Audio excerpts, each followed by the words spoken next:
Hello everyone, my name is Tal and this is Due Diligence. Smugness and condescension. Some people can't stand those things. For others, it's a guilty pleasure, especially when it comes from people on their side. I'm sort of in the middle. I can definitely be a smug, condescending son of a bitch sometimes, but I don't necessarily think of it as a virtue of mine. What I really don't like, though, is when people are smug and condescending without having anything to back it up, without having any substance to their smugness. When one of my subscribers pointed me in the direction of a channel called Red Pen Logic, I went down the masochistic rabbit hole of binging the whole thing, and let me tell you, it's bad. This is Red Pen Logic with Mr. B, where we help you assess bad thinking by using good thinking. Mr. B gets his kicks from responding to atheists' tweets and from pointing out the poor logic in them. So this video is going to be somewhat reminiscent of my first video, the one I made responding to Capturing Christianity's Questions Are Not Arguments, in that I'll be addressing a YouTube channel that makes it seem as though they're trying to help us think more clearly. But instead of doing that, what they actually do with their videos is sort of make fun of their opposition. Mr. B's videos, as far as I could tell, fall in one of two different categories. The first is when he's picking some seriously low-hanging fruit. And I have to say that those videos are not the worst kind. Because while he doesn't really address the heavy hitters, he doesn't actually address the serious arguments against his position, at least I think that some people do find those arguments that he addresses to be somewhat convincing. And I think it's worthwhile to point out to those people how bad those arguments actually are.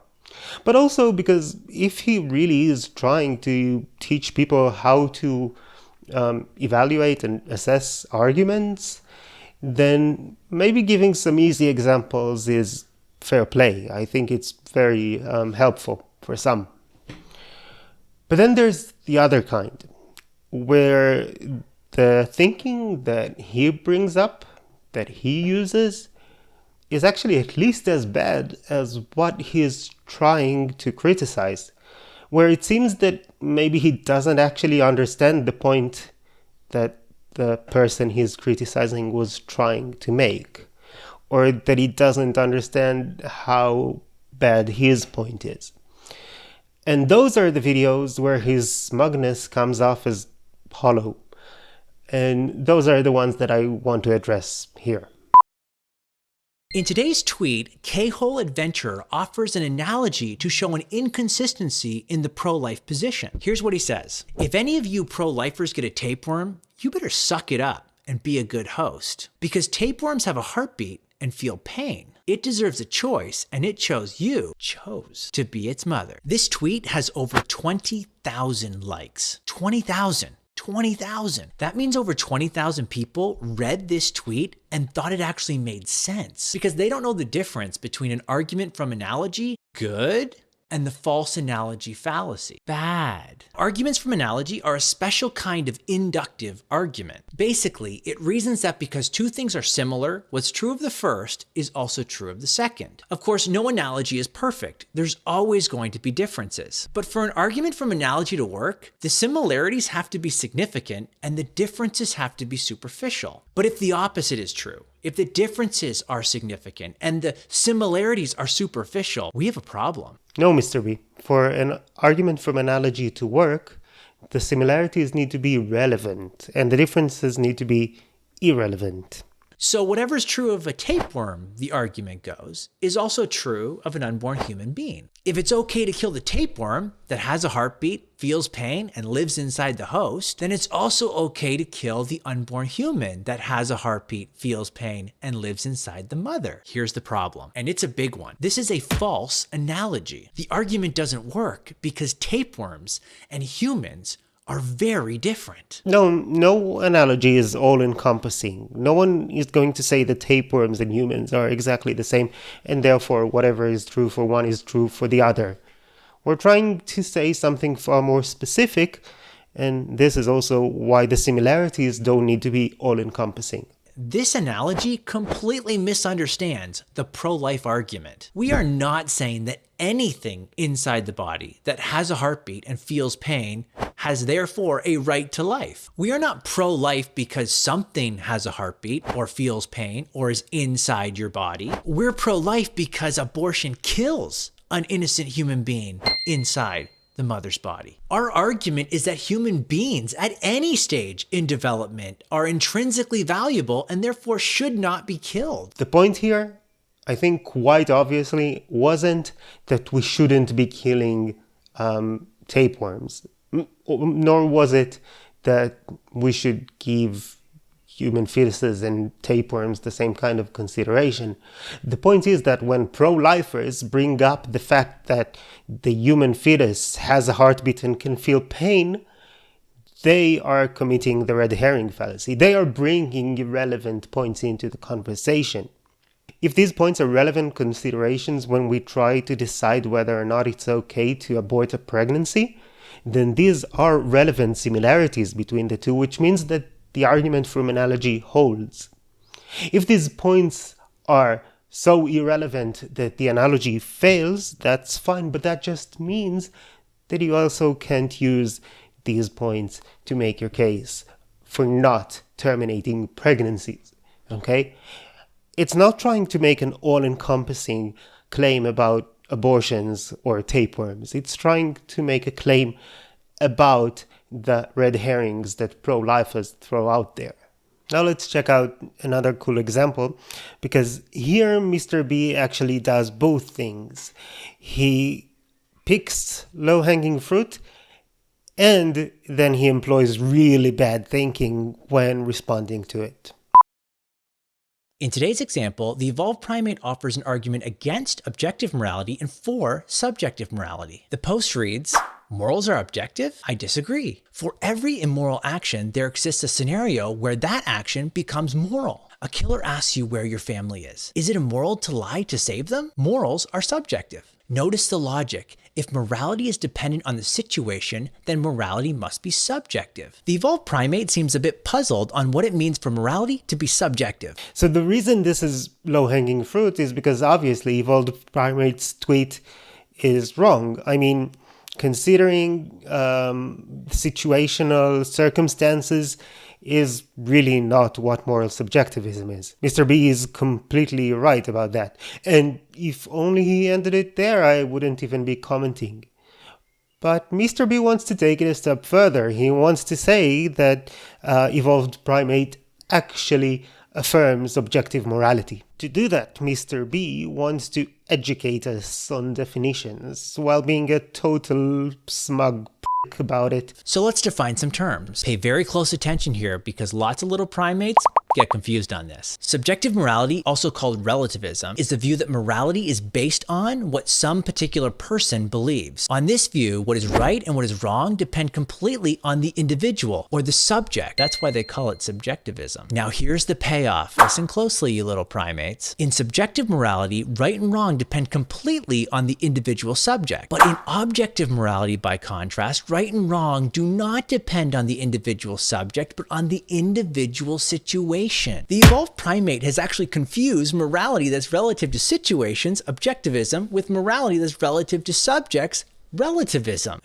When Mr. Primate says that morality is always relative to situations, he's right. But that's moral objectivism, not moral relativism. So that's not true. This is an amazing example of this empty smugness that I was talking about, because the one who's actually confused here is Mr. B himself. Moral subjectivism includes a few different meta-ethical theories, and relativism is definitely part of it, but it's really not the only option. Many people actually include divine command theory, which I assume is the meta-ethical stance that Mr. B subscribes to, under this umbrella of subjectivism.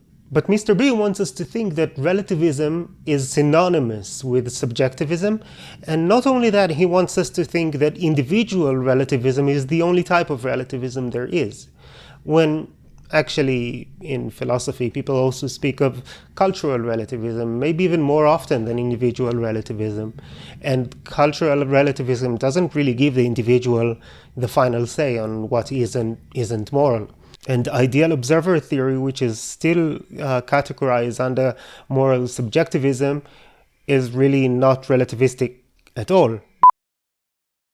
Now, just one small thing. If you're not familiar with these terms, relativistic, ideal observer, whatever, that's fine. You really don't have to be. I wasn't aware of them until not long ago. But it's not okay if Mr. B is not aware of them. Mr. B is wrong with the definitions that he gives, and he's the one giving them. If you're interested, you can go and look it up. You'll find explanations here on YouTube, and you'll get those terms within a few minutes. It's really not that complicated. But also, even if Mr. B was right and the only option would be moral objectivity or individual relativism, that still wouldn't really substantiate his point that taking circumstances into consideration is unique to moral objectivity, would it? I mean, even if I do think that at the end of the day you are the one to make the judgment of what is and isn't moral for you to do, that doesn't mean that I take away your right to consider the circumstances and the specifics of the situation, does it? Even the example that he takes from this tweet to tell us how under subjective morality there is no dilemma is just false, right? The evolved primate's example actually demonstrates his mistake. He offers a moral dilemma in the form of a question. A killer asks you where your family is. Is it immoral to lie to save them? The dilemma is, if you tell the truth, your family will be killed. Bad. But if you protect your family, you'll have to lie. Also bad. But wait, if morals are subjective, as Mr. Primate says, then there is no dilemma. The answer to the question is simple. If you think it's immoral to lie, then it is for you. If you think it's more moral to protect your family, then it is for you. I mean, even if it's up to you to decide whether it's more moral to lie about your family's whereabouts or to tell the truth and let them be killed, you still get to take these things into consideration, don't you? You don't just pull the answer out of the hat. So which is it? Does he know this stuff and falsely presented it, or does he not know this stuff and falsely presented himself as someone who does? And is there any way that his smugness here wasn't completely dishonest? In today's tweet, Counter-Apologist offers a meme meant to mock Christian theology. It's a picture of Jesus praying, and it simply says, "Are you there, God? It's me, you." Get it? If Jesus is God, and he's praying to God, then that means Jesus is praying to himself. Now, this concept of God makes a very important distinction between being and person. Being has to do with what something is, its nature or its essence. For example, a tree has being, a rock has being, and my hamster has being. So rocks and hamsters aren't persons. Now, some beings are also persons. Person has to do with who someone is. When it comes to human beings, we all recognize both the being and the person. That is, what you are is distinct from who you are. For instance, I'm a being, a human being to be exact, but I'm also a particular person. A rock is one what and no who. Mr. B is one what and one who, and God is one what and three who's. Right, so this one is going to be a bit different because I don't really know my stuff here. I don't understand Trinitarianism. I don't actually care all that much, but I still want to tackle what's being shown here. Because even if what Mr. B is saying here is correct, unlike what he said about morality, he still does a very poor job of explaining it. So let's look at this slide. A rock is one what, no who's. Mr. B is one what, one who. God is one what, three who's. But Mr. B is jumping levels of abstraction here, right? I mean, the rock is a single instance of the what. The what here is rocks. The Mr. B is a single instance of the what, which in this case is human beings, and God is the what. It's not a specific being. I mean, if he actually wanted to compare the three so we'd understand, it has to be like, okay, a rock, one what, no who's, Mr. B, one what, one who, Jesus, one what, one who, right? Or we could say, rocks, one what, no who's, human beings, one what, about 8 billion who's, God, one what, three who's. So let's go back to the meme. Let's make an equivalent without praying and God. Let's say that our what is human beings. And let's say that our who would now be Mr. B, okay? I am making a response video to Mr. B. But I'm not going to say I'm making a response video to human. I'm going to say maybe that I'm making a response video to a human, but not to human. And in the same way, you're not going to say that you pray to God. You pray to a God, according to this logic, if I understand it correctly. If God is the what in the same way that the human is the what, then just like we have about 8 billion humans, we have, under Trinitarianism, 3 gods. So yeah, I mean, if this is Trinitarianism, then Trinitarianism isn't weird. It's simply polytheism. It's a very easy concept. Which is why I don't think that this is what he was trying to say.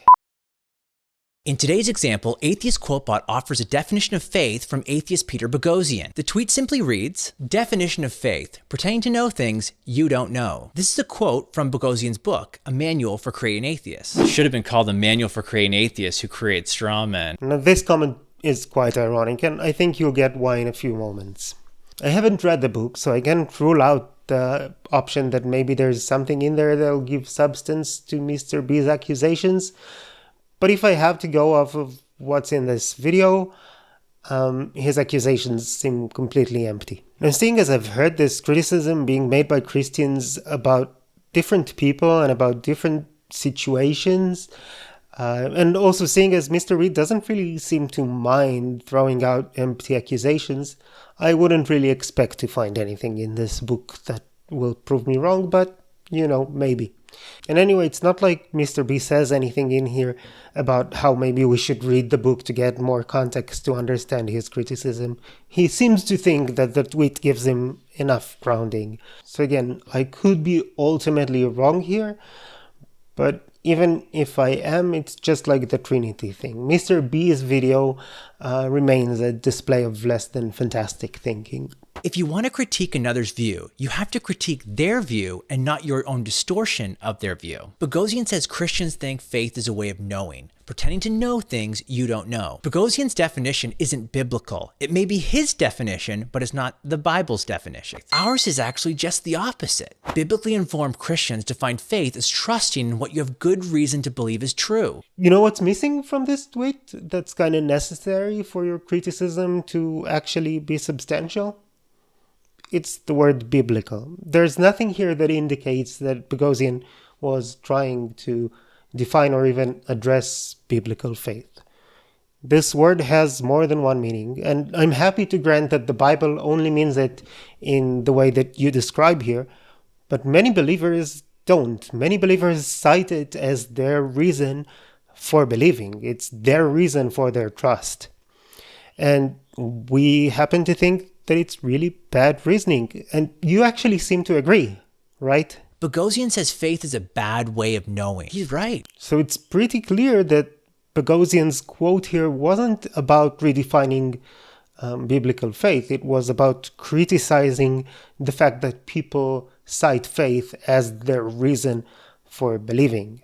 Now, seeing as this quote didn't involve any kind of talk about what the Bible means by the word faith, it wasn't really strawmanning you or your Bible, was it? I mean, if anything, you strawmanned Boghossian here by making it seem as though he was talking about the biblical meaning of the word. So what we have here is a case of you strawmanning someone in order to accuse them of strawmanning you. Not exactly great thinking, my friend. Not really. Okay, so these were 4 examples of videos from Tim Burnett's channel, Red Pen Logic, and my responses to them and why I think this channel actually promotes worse thinking.